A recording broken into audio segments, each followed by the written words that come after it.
Assalamualaikum warahmatullahi wabarakatuh.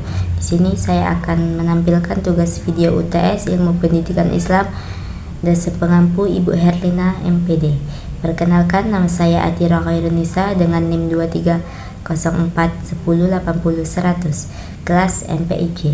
Pertama, saya akan membahas tentang materi-materi yang akan saya sampaikan.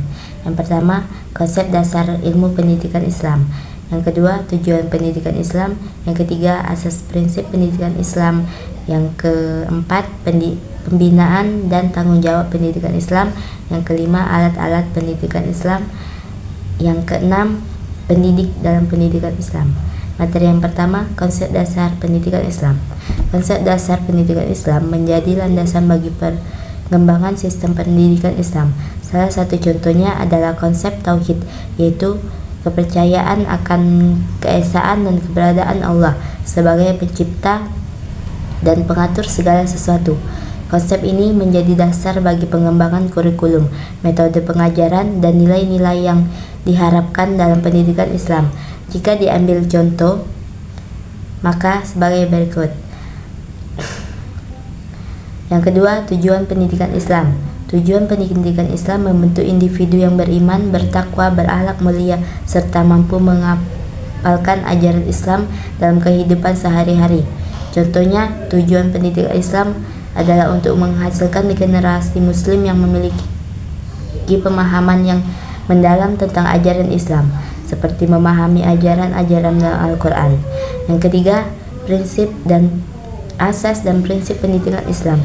Asas dan prinsip pendidikan Islam mengacu pada prinsip fundamental yang menjadi landasan bagi penyelenggaraan pendidikan Islam. Salah satu alasan utama adalah keselarasan antara ilmu pengetahuan dan nilai-nilai Islam yang mengharuskan pendidikan Islam untuk menyatukan ilmu pengetahuan dengan ajaran Islam. Yang ketiga, pembinaan dan tanggung jawab pendidikan Islam. Pembinaan dan tanggung jawab pendidikan Islam mencakup serangkaian upaya untuk pengembangan individu Muslim secara menyeluruh serta menghasilkan penyelenggaraan pendidikan Islam yang efektif. Tanggung jawab tersebut meliputi peran orang tua, masyarakat, dan lembaga pendidikan dalam memberikan pendidikan yang komprehensif kepada generasi Islam. Yang pertama, orang tua memiliki tanggung jawab utama membina pendidikan Islam anak-anak. Yang kedua, masyarakat memiliki peran dalam membina Islam dengan menciptakan lingkungan yang mendukung perkembangan spiritual dan moral generasi Islam. Yang ketiga, lembaga pendidikan Islam seperti sekolah, madrasah, dan lembaga pengajaran agama bertanggung jawab untuk menyelenggarakan pendidikan Islam. Alat-alat pendidikan Islam.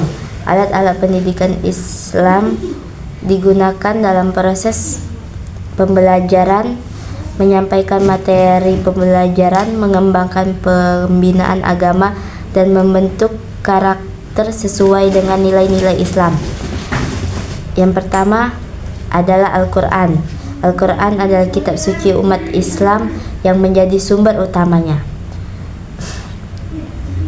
Yang kedua, hadis. Yang ketiga, literatur Islam. Yang keempat, media digital. Yang kelima, alat-alat tulis, papan tulis. Yang keenam, perlengkapan ibadah. Itulah alat-alat untuk menunjang pendidikan Islam. Dan yang terakhir, pendidik dalam pendidikan Islam.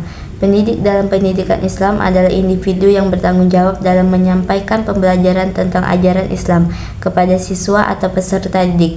Mereka memiliki peran penting dalam membentuk karakter generasi Muslim sesuai dengan nilai-nilai Islam.